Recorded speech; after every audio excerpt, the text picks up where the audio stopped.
Apa itu gerhana matahari hibrida? Tempo, CEO, Jakarta, Badan Meteorologi, Klimatologi, dan Geofisika BMKG mengumumkan fenomena alam gerhana matahari hibrida akan terjadi pada 20 April 2023. Lantas, apa itu gerhana matahari hibrida? Mengutip situs BMKG, gerhana matahari hibrida terjadi ketika matahari, bulan, dan bumi sejejar pada garis yang sama. Hal tersebut menciptakan penampakan piringan bulan yang lebih kecil apabila dilihat dari bumi. Baca juga top 3 tekno berita hari ini. Siklon tropis Ilsa, siswi MANIC Serpong saat mencapai puncaknya. Gerhana matahari hibrida dapat disaksikan di tempat-tempat tertentu. Gerhana ini terdiri dari 2 tipe, yakni gerhana matahari cincin dan gerhana matahari total. Gerhana matahari cincin tampak seperti cincin, yakni gelap di bagian tengah dan terang di bagian pinggir. Sementara gerhana matahari total, matahari tampak seakan-akan ditutupi oleh bulan.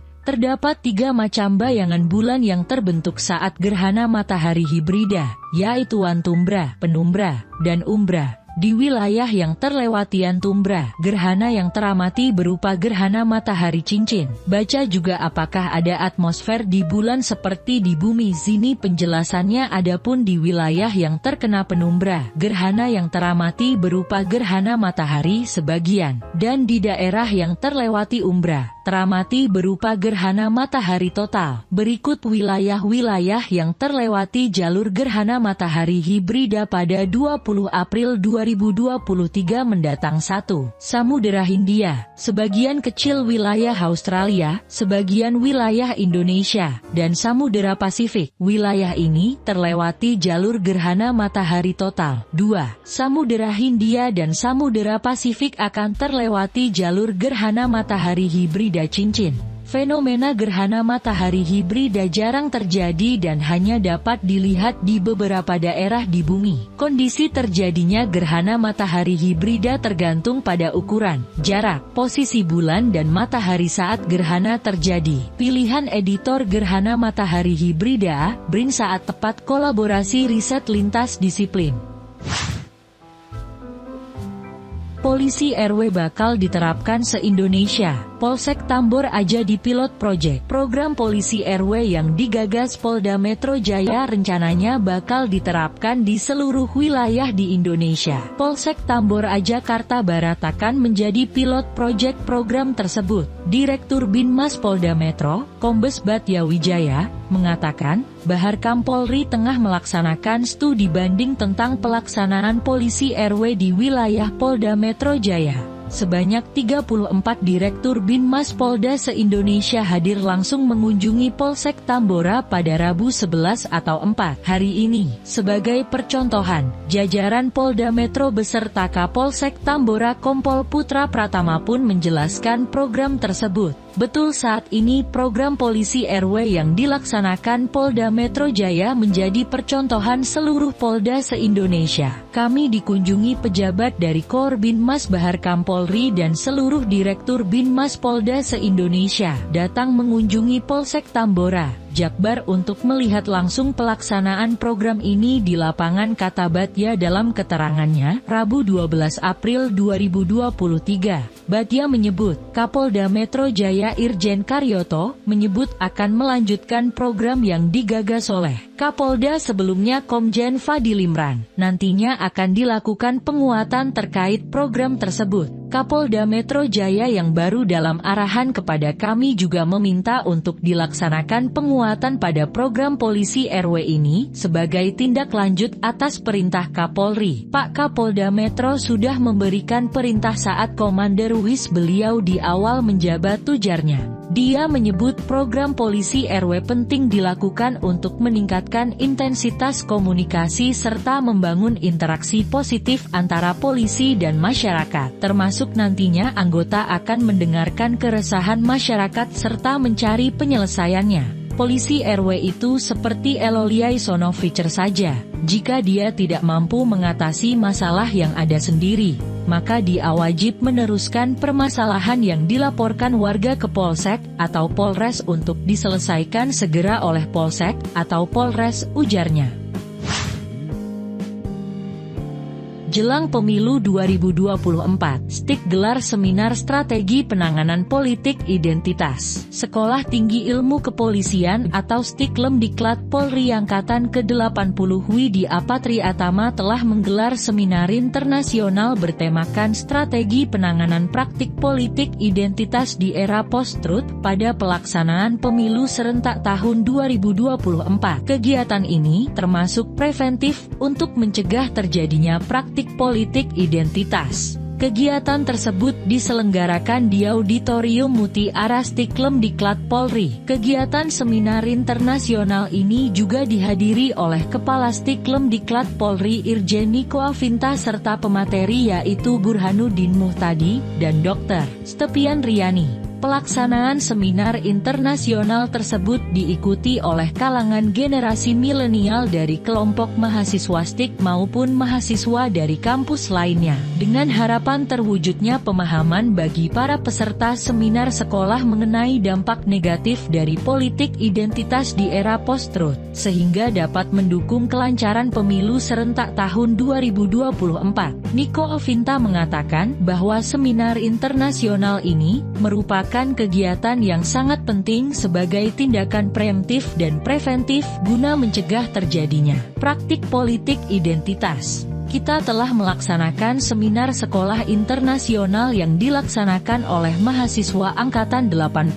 Dalam kegiatan tersebut, juga terdapat 4 pemateri yang sangat kredibel, kemudian juga dalam prosesnya diisi oleh pembicara dari luar negeri juga dengan harapan setelah mengetahui dan memahami bagaimana strategi penanganan isu-isu terkait dengan politik identitas di era post-truth ini, adik-adik mahasiswa ini setelah lulus nanti tahu bagaimana membentuk satuan tugasnya, bagaimana melaksanakan pencegahan, edukasinya, sekaligus penegakan hukum, kata Niko Afinta dalam keterangan tertulisnya, Rabu, 12 April 2023. Seminar yang digelar merupakan elemen penting baik dalam pemerintah maupun masyarakat karena dapat memberikan manfaat dalam meningkatkan pemahaman yang lebih baik mengenai isu-isu yang terkait dengan politik identitas dalam era post-truth. Dengan begitu, diharapkan terciptanya kestabilan keamanan dan ketertiban masyarakat yang berkaitan langsung dengan terjaganya iklim dari aspek masyarakat. Angkutan mudik kurang, Dishub DKI imbau BUMD sumbang bus sebagai CSR. Jakarta, Kompas.com. Dinas Perhubungan Dishub DKI Jakarta meminta pihak BUMD DKI Jakarta agar menyumbangkan bantuan dalam bentuk bus untuk program mudik Lebaran 2023. Kami menghimbau BUMD untuk menyumbangkan CSR Corporate Social Responsibility berupa bus tambahan, ucap Kepala Dishub DKI Jakarta Syafrin Liputo di Balai Kota DKI Jakarta, Rabu 12 April 2023. Ia mengakui bahwa bus yang dibutuhkan untuk program mudik Lebaran 2023 kurang, sebab jumlah warga yang mendaftar untuk program mudik Lebaran 2023 melebihi kuota yang disediakan. Kata Syafrin, Dishub DKI Jakarta masih membutuhkan 17 bus tambahan untuk mengangkut kelebihan warga yang mendaftar program mudik tersebut. Kami upayakan menambah bus karena kelebihan pendaftar itu 40 orang. Itu sedang kami upayakan. Total kebutuhan bus tambahan itu 17 armada, urai Syafrin. Untuk diketahui, BUMD DKI Jakarta yakni Bank DKI disebut hendak menyumbangkan 5 bus untuk program mudik Lebaran 2023. Selain Bank DKI, Basnas DKI juga disebut hendak menyumbangkan 7 bus untuk program yang sama. Untuk diketahui, Dishub DKI Jakarta mengadakan program mudik gratis 2023 dari ibu kota akan berangkat menuju 19 kota atau kabupaten di 9 provinsi. Dishub DKI menyediakan 482 bus untuk pemudik dan 23 truk untuk mengangkut motor para pemudik. Total Rp2, 8M disita KPK di kasus korupsi proyek jalur kereta api. KPK menetapkan 10 orang tersangka di kasus korupsi proyek pembangunan jalur kereta api. KPK juga menyita berbagai barang bukti dari uang hingga dolar dengan total Rp2, 823 miliar. KPK mengamankan sejumlah barang bukti berupa uang sebesar Rp2, 27 miliar dan 20 US dolar, kartu debit senilai Rp346 juta, serta saldo rekening bank Rp150 juta, sehingga secara keseluruhan setara sekitar Rp2, 823 miliar, kata Wakil Ketua KPK Johannes Tanak saat konferensi pers di Gedung KPK, Jakarta Selatan, Kamis 14 April 2023. Berikut data 10 tersangka baik pemberi dan penerima di kasus tersebut. Tersangka pemberi 1, Deyen selaku Direktur PT IPA 2, MUH selaku Direktur PT 3, YW selaku Direktur PTK Manajemen Properti sampai dengan Februari 20.234, PAR selaku VPPTK Manajemen Properti. Tersangka penerima 1, Haeno selaku Direktur Prasarana Perkereta-apian 2, DN selaku PPK BTP Jabakteng 3, PTU selaku Kepala BTP Jabakteng 4, AFF selaku PPK Kasul C5, FAD selaku PPK Perawatan Prasarana Perkereta-apian 6, SYN selaku PPK BTP Jabakbar. Seperti diketahui, KPK melakukan operasi tangkap tangan OTT di Balai Perkereta-apian Jika Jawa Tengah. OTT itu berkaitan dengan dugaan korupsi pembangunan jalur kereta api Trans Sulawesi. Sejauh ini, tim KPK berhasil mengamankan para pihak terkait kasus ini sekitar 25 orang. Penangkapan dilakukan di Semarang, Jakarta, Jawa Barat, dan Surabaya, ujar Kabag Pemberitaan KPK Ali Fikri kepada wartawan, Rabu 12 April 2023. Ali mengatakan, mereka yang diamankan dalam OTT ini adalah para pejabat pembuat komitmen PPK dan pejabat terkait lainnya. Selain itu, ada dari pihak swasta. Dugaan korupsinya terkait pembangunan jalur kereta api Trans Sulawesi dan proyek-proyek perbaikan perlintasan kereta api lainnya Ditka Kemenhub, katanya. Total Rp2, 8M disita KPK di kasus korupsi proyek jalur kereta api Kemenhub. KPK menetapkan 10 orang tersangka di kasus korupsi proyek pembangunan jalur kereta api. KPK juga menyita berbagai barang bukti dari uang hingga dolar dengan total Rp2, 823 miliar. KPK mengamankan sejumlah barang bukti berupa uang sebesar Rp2, 27 miliar dan 20 US dolar, kartu debit senilai Rp346 juta, serta saldo rekening bank Rp150 juta, sehingga secara keseluruhan setara sekitar Rp2, 823 miliar, kata Wakil Ketua KPK Johannes Tanak saat konferensi pers di Gedung KPK, Jakarta Selatan, Kamis 14 April 2023. Berikut data 10 tersangka baik pemberi dan penerima di kasus tersebut. Tersangka pemberi 1, Deyen selaku Direktur PT IPA 2, MUH selaku Direktur PT 3, YW selaku Direktur PTK Manajemen Properti sampai dengan Februari 20.234, PAR selaku VPPTK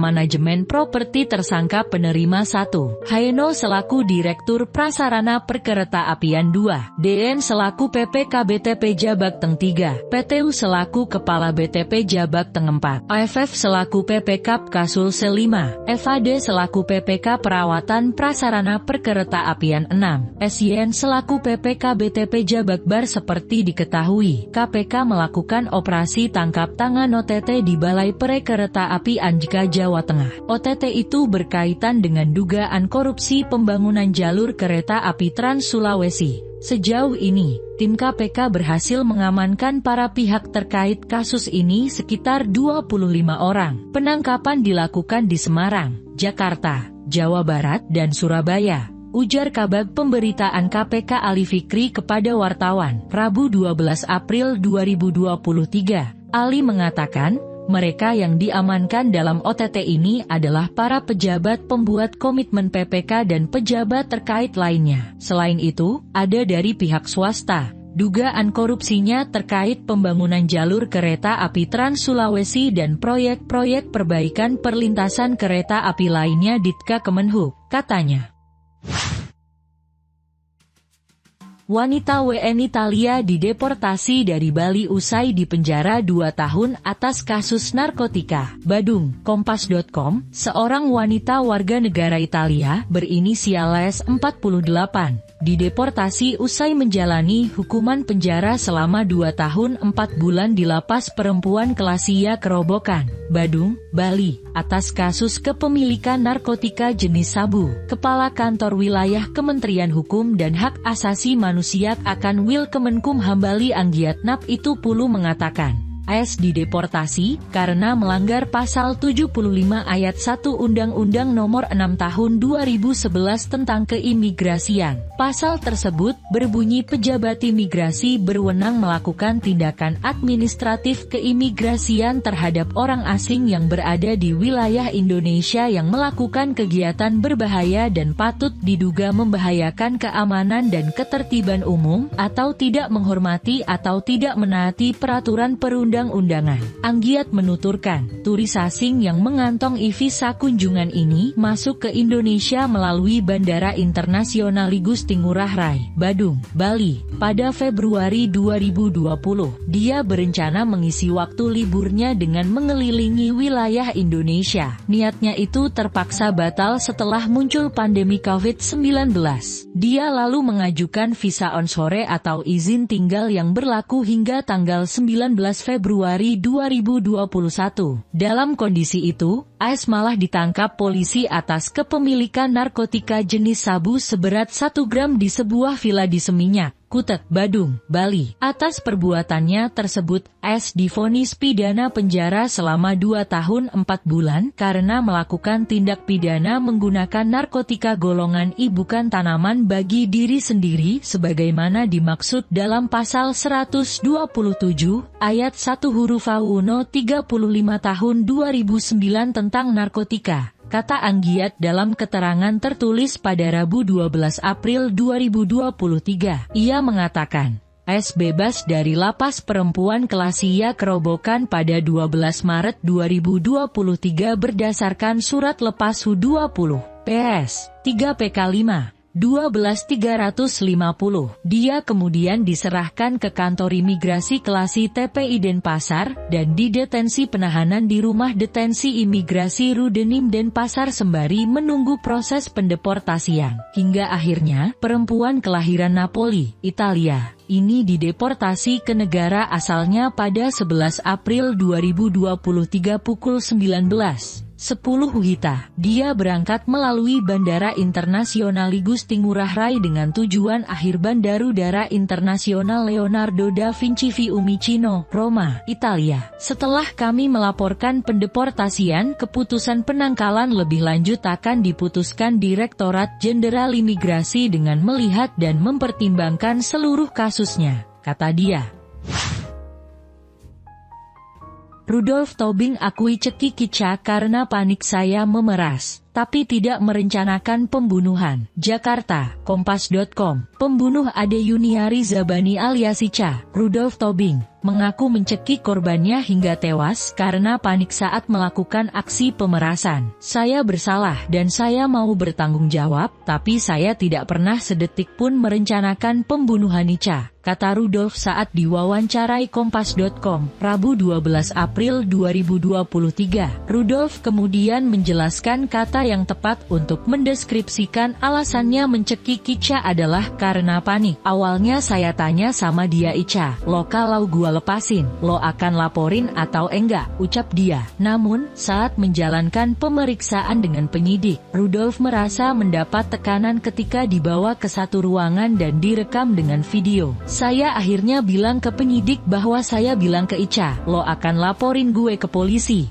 atau lo akan let it go biarkan, ujar Rudolf. Pernyataan itulah yang akhirnya tertulis dalam berita acara pemeriksaan BAP. Sambung dia, alasan pemerasan untuk diketahui. Sebelum pembunuhan terjadi, Rudolf memaksa korban untuk mentransfer uang dari rekeningnya sebesar Rp19, 5 juta. Selain itu, dia juga meminta korban menghubungi keluarganya, agar mentransfer sejumlah uang ke rekening milik Rudolf.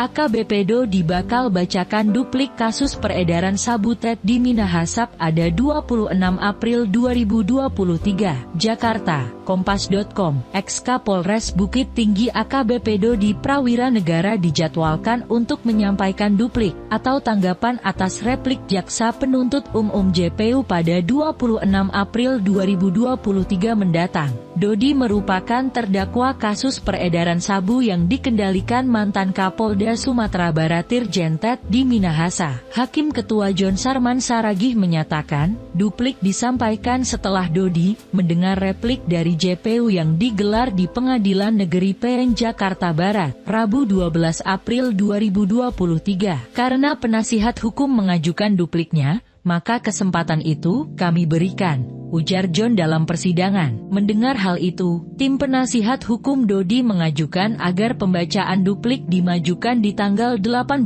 April 2023. Namun, permintaan tersebut ditolak Hakim John lantaran adanya cuti Lebaran 2023 dan perkara lainnya. Untuk menyelesaikan perkara yang satu lagi kan begitu, jadi tanggal 26 April 2023. Kita rencanakan putusannya, kalau enggak tanggal 4 Mei 2023, tanggal 8 Mei 2023, pepar John. Setelah penasihat hukum dan JPU bersepakat, John menyampaikan bahwa persidangan akan digelar kembali setelah Hari Raya Idul Fitri 2023. Sidang berikutnya untuk duplik dari terdakwa atau penasihat hukumnya, hari Rabu 26 April 2023 pukul 9. WIB. Agendanya duplik atau tanggapan dari penasehat hukum atas replik yang diajukan oleh penuntut umum. Jelas John, dalam persidangan pembacaan replik, JPU menolak semua nota pembelaan atau pledoi Dodi. JPU menyebutkan, Dodi terbukti bekerja sama dengan Tet di Minahasa untuk menilap barang bukti sabu hasil sitaan Polres Bukit Tinggi. Terdakwa berperan sebagai orang yang bersedia bekerja sama dengan saksi Tet di Minahasa Putra untuk menukar sebagian barang bukti narkotika jenis sabu, dan kemudian menjualnya untuk mendapatkan hasil berupa uang, beber jaksa. KPK tetapkan 10 tersangka kasus korupsi proyek jalur kereta api. KPK menetapkan 10 orang sebagai tersangka terkait operasi tangkap tangan OTT dugaan suap di pembangunan jalur kereta api. 10 orang itu ini ditahan KPK. Pantauan Detikcom di Gedung KPK, Jalan Kuningan Persada, Jakarta Selatan, Kamis 13 April 2023. Para tersangka itu tampak turun dari ruang pemeriksaan penyidik KPK pada pukul 1:28 WIB. Mereka tampak mengenakan rompi tahanan berwarna oranye. Para tersangka tampak digiring sejumlah petugas KPK menuju ruang konferensi pers. Mereka juga diborgol. Seperti diketahui, KPK melakukan operasi tangkap tangan OTT di Balai Perekereta Api Anjka, Jawa Tengah. OTT itu berkaitan dengan dugaan korupsi pembangunan jalur kereta api Trans Sulawesi. Sejauh ini, tim KPK berhasil mengamankan para pihak terkait kasus ini sekitar 25 orang. Penangkapan dilakukan di Semarang, Jakarta, Jawa Barat dan Surabaya, ujar Kabag Pemberitaan KPK Ali Fikri kepada wartawan, Rabu 12 April 2023. Ali mengatakan, mereka yang diamankan dalam OTT ini adalah para pejabat pembuat komitmen PPK dan pejabat terkait lainnya. Selain itu, ada dari pihak swasta. Dugaan korupsinya terkait pembangunan jalur kereta api Trans Sulawesi dan proyek-proyek perbaikan perlintasan kereta api lainnya Ditka Kemenhub. Katanya miliaran rupiah disita dalam OTT ini. Penyidik juga mengamankan uang. Jumlah uang yang diamankan miliaran rupiah.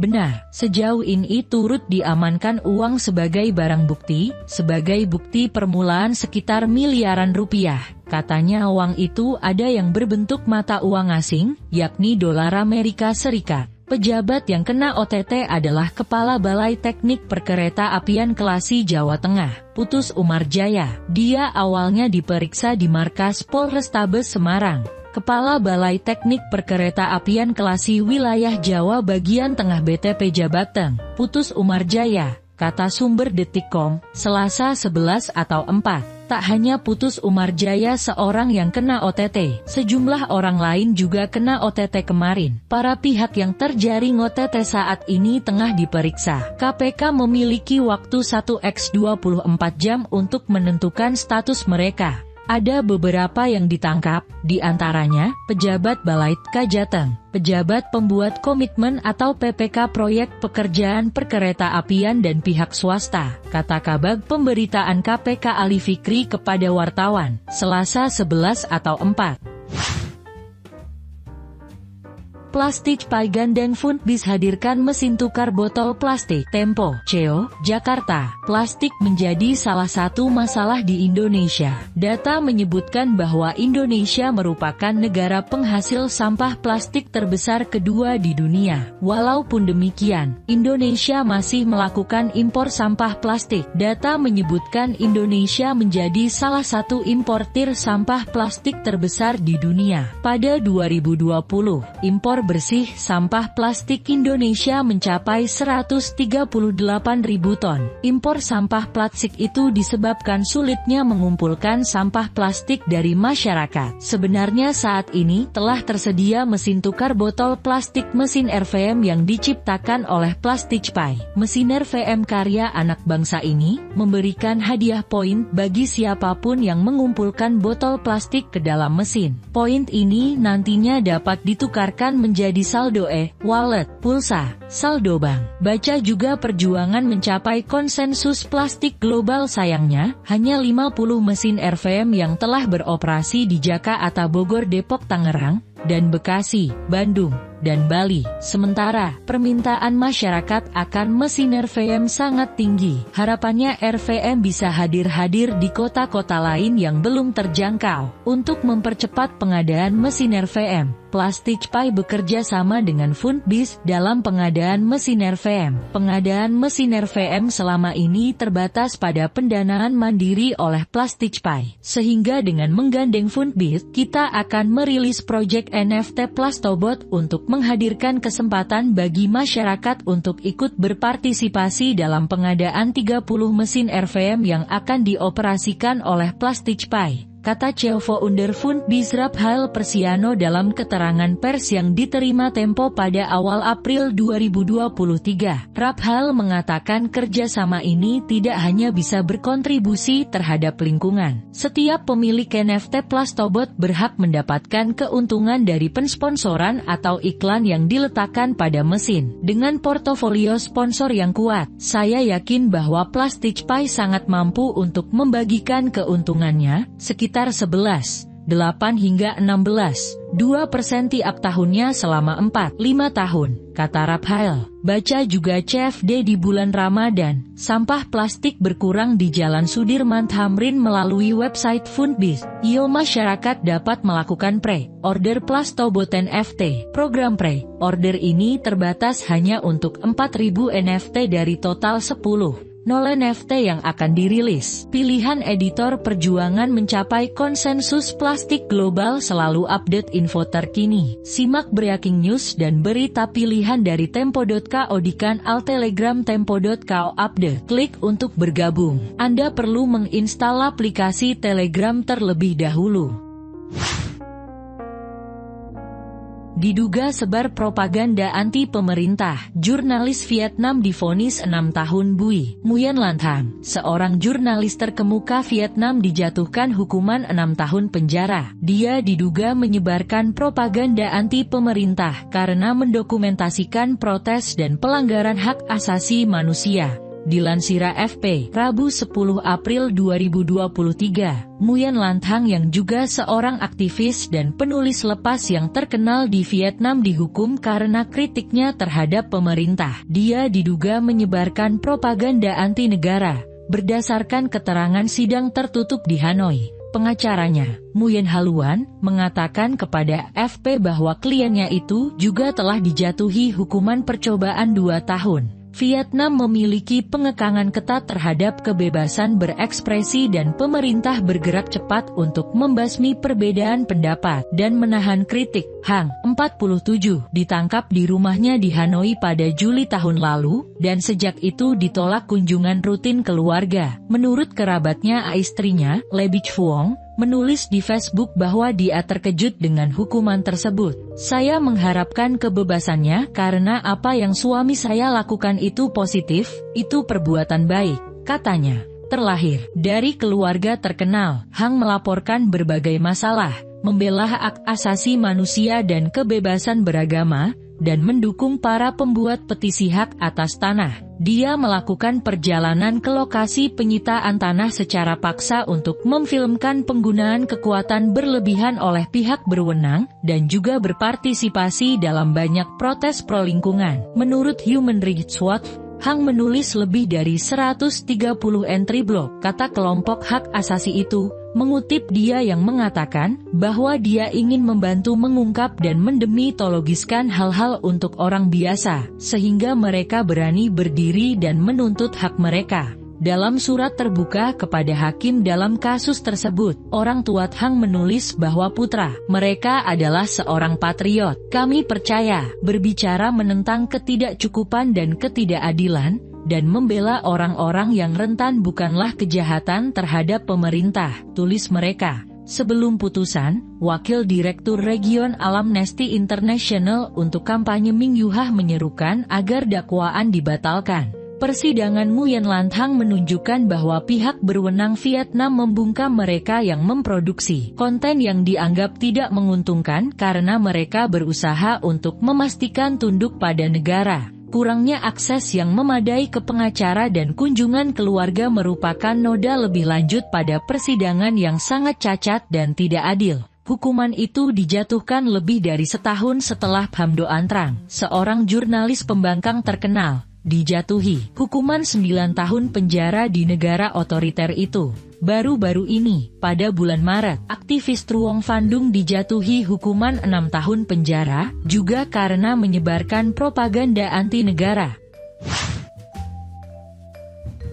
Gempa M3.9 terjadi di Bolaang Mongondo Selatan. Gempa berkekuatan magnitudo M3.9 terjadi di Kabupaten Bolaang Mongondo Selatan, Sulawesi Utara Sulut. Gempa berkedalaman 10 km. BMKG melaporkan gempa itu terjadi pada Rabu 12 April 2023 pukul 23.58 WIB. Titik koordinat terjadi 0,31 Lintang Selatan dan 124,52 bujur timur. Titik gempa berada di jarak 96 km arah tenggara Bolaang Mongondo Selatan. Gempa memiliki kedalaman 10 km. BMKG menyampaikan informasi ini mengutamakan kecepatan, sehingga hasil pengolahan data belum stabil dan bisa berubah seiring kelengkapan data. Fortuner pelat dinas Kemenhan kejar-kejaran dengan BMW di Jaksel disopiri anak pejabat kementerian. Tempo, CEO, Jakarta. Kecelakaan yang melibatkan mobil Fortuner kembali viral di media sosial. Kali ini, mobil Fortuner terlibat kejar-kejaran dengan sebuah mobil BMW. Peristiwa dua mobil kejar-kejaran itu terekam, dan videonya viral di media sosial antara lain di akun @merekamjakarta dan @infojaksel.id. Menariknya, mobil Toyota Fortuner itu memakai plat dinas Kementerian Pertahanan. Baca juga khas rugi Rp29,8 miliar karena kecelakaan Mick Schumacher musim lalu. Narasi dalam video menjelaskan kecelakaan melibatkan mobil jenis BMW dan Toyota Fortuner di flyover Jalan TB Simatupang, tepatnya dekat Menara 165, Cilandak Timur, Pasar Minggu, Jakarta Selatan. Mobil itu juga menabrak pengendara lainnya seperti pengendara ojek online pada Selasa, 11 April 2023 pukul 1. WIB. Lagi kejar-kejaran pak, yang sedan ngebut mulu yang Jenderal kesel kali. Kejar-kejaran, suara orang dalam video di edinfojaksel.id. Selain itu, beberapa netizen mengomentari kalau Fortuner itu berplat dinas Kementerian Pertahanan. Baca juga polisi tahan sopir tangki yang tewaskan 3 orang dalam kecelakaan lalu lintas di Tangerang. Juru bicara Menteri Pertahanan, Dhanilas Harsimanjuntak membenarkan bahwa mobil tersebut adalah milik salah satu pejabat di Kementerian Pertahanan. Dikendarai anak yang bersangkutan salah satu pejabat di Kemenhan dan prosesnya sudah berdamai. Dan orang tua bersedia menanggung semua biaya RS serta kerusakan yang dialami korban-korban, kata Dhanilas Har saat dihubungi Rabu, 12 April 2012. Dhanil tidak mengetahui duduk perkara dan kronologi kejar-kejaran mobil Kemenhan dan mobil BMW tersebut. Saya tidak tahu duduk perkaranya. Mereka sudah berdamai dan pelat dicabut Kemenhan, ucapnya. Pihak Kementerian Pertahanan sudah menertibkan dan menarik pelat dinas yang dipakai mobil Fortuner yang terlibat dalam kecelakaan itu. Sesuai perintah Menteri Pertahanan, semua pelat-pelat dinas Kemhan harus ditertibkan, tidak boleh digunakan oleh pihak-pihak yang tidak berhak. Dan kami mohon bantuan masyarakat tidak takut melaporkan apabila ada pihak tertentu yang tidak berhak menggunakan pelat Kemhan namun menggunakannya, katanya. Pilihan editor kasus pengemudi Pajero mabuk dan tabrak 2 mobil di Depok diselesaikan secara damai.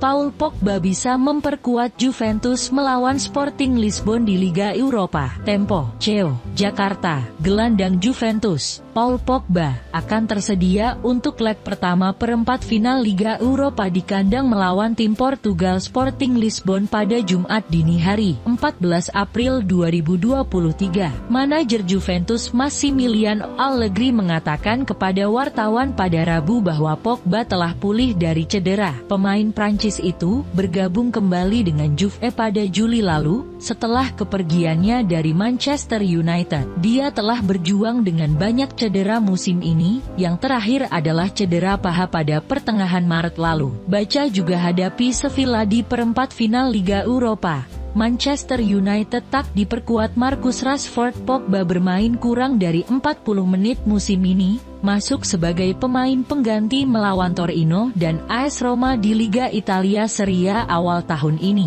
Paul telah dipanggil, kita lihat besok. Penting bagi dia untuk menyelesaikan beberapa sesi latihan dengan tim tanpa henti. Penting untuk menampilkan performa terbaiknya di bagian akhir musim, kata Allegri, menambahkan bahwa Pogba masih harus menempuh jalan panjang sebelum pulih sepenuhnya. Allegri juga mengatakan dia berbicara dengan gelandang Leandro Paredes menyusul pertengkaran sengit pada sesi latihan terbuka pada Senin. Pemain internasional Argentina itu tidak senang dengan kurangnya waktu bermainnya. Baca juga prediksi Manchester United vs Sevilla di perempat final Liga Eropa. Jadwal, berita terkini, 2. Formasi ada obrolan dengan Leandro, kami menginginkannya dengan segala cara dan saya memahami rasa frustrasinya. Itu bagian dari permainan. Yang paling penting adalah semua orang berfokus pada 60 hari terakhir musim ini, kata Allegri. Saya mendasarkan keputusan saya pada kebaikan tim. Saya percaya mereka yang tersedia. Saya senang dia memberikan reaksi ini, itu berarti dia ingin melakukannya dengan baik dalam 2 bulan terakhir. Ketika ditanya tentang peluang timnya, pelatih asal Italia itu menekankan pentingnya merebut Liga Eropa dengan kemenangan 1/1. Menang selalu luar biasa, tidak normal. Liga Eropa adalah kompetisi yang sulit, dan bermain di final akan menjadi sukses besar. Tetapi 4 pertandingan tersisa, dan kami harus memulai dengan yang pertama besok. Reuters. Pilihan editor pelatih Al Nassr Rudi Garcia dikabarkan terancam dipecat. Diberi kesempatan hanya 1 pertandingan, ingin lebih terhubung dan berdiskusi langsung dengan redaksi bola dan sport. Mari bergabung di grup Telegram Olahraga Tempo. Anda perlu menginstal aplikasi Telegram terlebih dahulu. 2. 2 teroris tewas dalam baku tembak dengan Densus 88 di Lampung. Tim Densus 88 anti teror Mabes Polri terlibat baku tembak dengan kelompok terduga teroris di Lampung. Dalam baku tembak itu, 2 orang terduga teroris tewas. Dilansir Detik Sumut, Kamis 13 April 2023, peristiwa itu terjadi di 2 TKP berbeda pada Rabu 12 April 2023 pukul 19.30 WIB. Baku tembak ini terjadi di kawasan hutan register yang berada di Kabupaten Pringsewu dan Kampung Sendang Baru, Kabupaten Lampung Tengah. Belum diketahui identitas 2 anggota terduga teroris yang tewas dalam baku tembak tersebut. Dikabarkan bahwa saat ini, jenazah keduanya telah berada di RS Bhayangkara Polda Lampung. Dikonfirmasi terkait peristiwa tersebut, Kabag Bantuan Operasi Densus 88, Kombesas Winsi Regar membenarkan hal itu. Benar, anggota Densus 88 sedang menangani kasus ini dengan intensif. Segera kami update ya, kata Aswinsi Regar kepada Detik Sumut, Rabu 12 April 2023 malam. Saat ini, tim Densus 88 anti teror Mabes Polri masih memburu beberapa orang lainnya yang terlibat dalam peristiwa baku tembak tersebut. Baca selengkapnya di sini.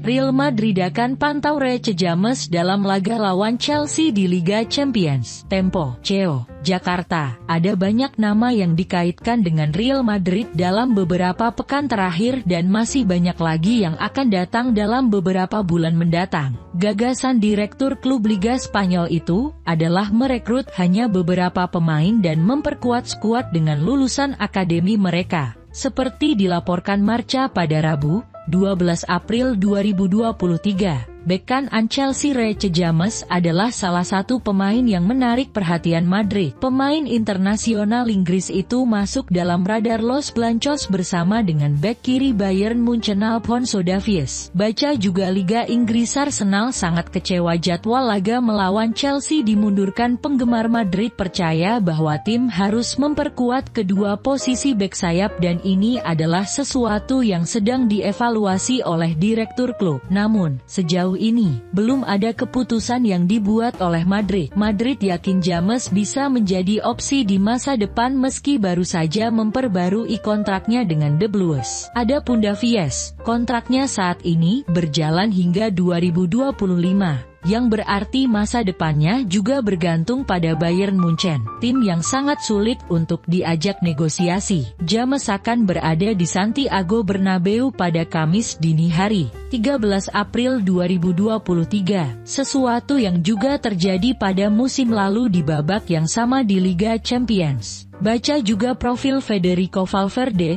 pemain Real Madrid yang terseret kasus pemukulan. Dia adalah bek sayap yang membantu tim di kedua ujungnya, tetapi banderol 70 juta euro, atau sekitar Rp 1,14 triliun, bisa mencegah Real Madrid untuk bergerak. Namun Chelsea perlu menyeimbangkan pembukuan mereka dan ini mungkin memaksa mereka menjual beberapa pemain di musim panas nanti. Real Madrid tidak terburu-buru, karena mereka percaya Dani Carvajal dan Lucas Vazquez adalah pemain yang solid dan mereka tahu bahwa pemain muda seperti Vinicius Tobias, Alex Gimenez, David Gimenez, dan Fortea, semuanya akan datang. Alvaro Odriozola dianggap sebagai bek kanan pilihan ketiga mereka, tetapi mereka bersedia mendengarkan tawaran jika dia ingin meninggalkan Madrid untuk mendapatkan lebih banyak waktu bermain di tempat lain. Marca pilihan editor hadapi Sevilla di perempat final Liga Eropa. Manchester United tak diperkuat. Marcus Rashford ingin lebih terhubung dan berdiskusi langsung dengan redaksi Bola dan Sport. Mari bergabung di grup Telegram Olahraga Tempo. Anda perlu menginstal aplikasi Telegram terlebih dahulu.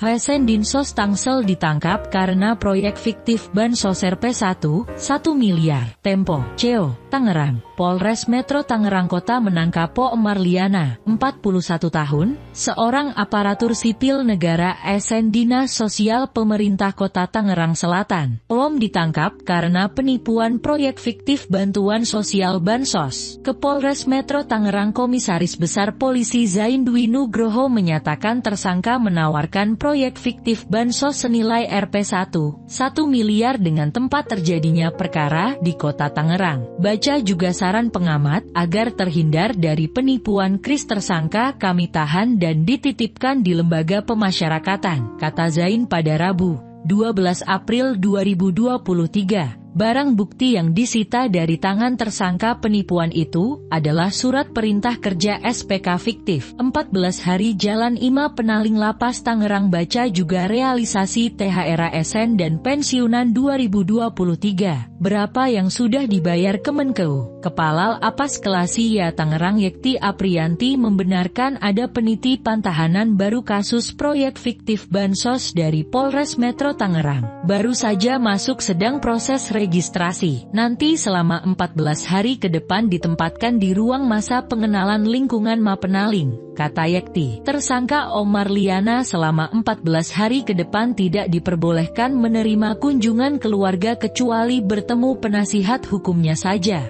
Belum dibolehkan kegiatan kecuali keluar blok Mapenaling untuk dijemur pagi hari biar sehat, kata Yekti. Di blok Mapenaling Lapas Kelas-1 Tangerang, ASN Dinas Sosial Pemkot Tangsel itu akan berbaur dengan 7 tahanan baru lainnya. Aye Ucip, pilihan editor Heru Budi, Bima Arya. Gibran larang ASN mudik lebaran pakai mobil dinas. 6 orang tewas dalam penembakan massal di Afrika Selatan. Penembakan massal terjadi di Ocean View, ke Peninsula Afrika Selatan. Penembakan diduga dilakukan geng kriminal. 6 orang tewas dalam peristiwa ini. Dilansir AFP, Rabu 12 April 2023, pihak berwenang mengatakan, sebuah kendaraan berhenti di depan rumah warga sebelum penembakan terjadi, lalu penumpang kendaraan tersebut turun. Sebuah kendaraan berhenti di depan sebuah rumah. Penumpang kendaraan masuk ke dalam rumah dan mulai menembaki orang-orang di dalamnya, kata juru bicara polisi, Novela Potelwa, dalam sebuah pernyataan. 5 orang tewas di tempat kejadian, sementara 1 orang tewas dalam perjalanan ke rumah sakit. Polisi setempat belum menangkap pelaku. Penembakan massal ini bukan kejadian pertama terjadi di Afrika Selatan. Terkait kerap terjadinya penembakan massal, partai oposisi terkemuka Afrika Selatannya itu Aliansi Demokratik dia mengatakan, pembunuhan terbaru adalah dakwaan yang mencengangkan atas keadaan memerangi kejahatan di negara itu. Telah dipastikan bahwa pemadaman listrik yang sedang berlangsung di daerah tersebut telah menonaktifkan kamera CCTV pada saat kejadian, sehingga sangat menghambat penyelidikan dan tindak lanjut polisi atas kejadian tersebut, kata juru bicara DEA, Gillian Bosman, dalam sebuah pernyataan. Bosman menuturkan kantor polisi Ocean View hanya memiliki 61 unit polisi berseragam dan 12 detektif, padahal harus melayani hampir 50 warga.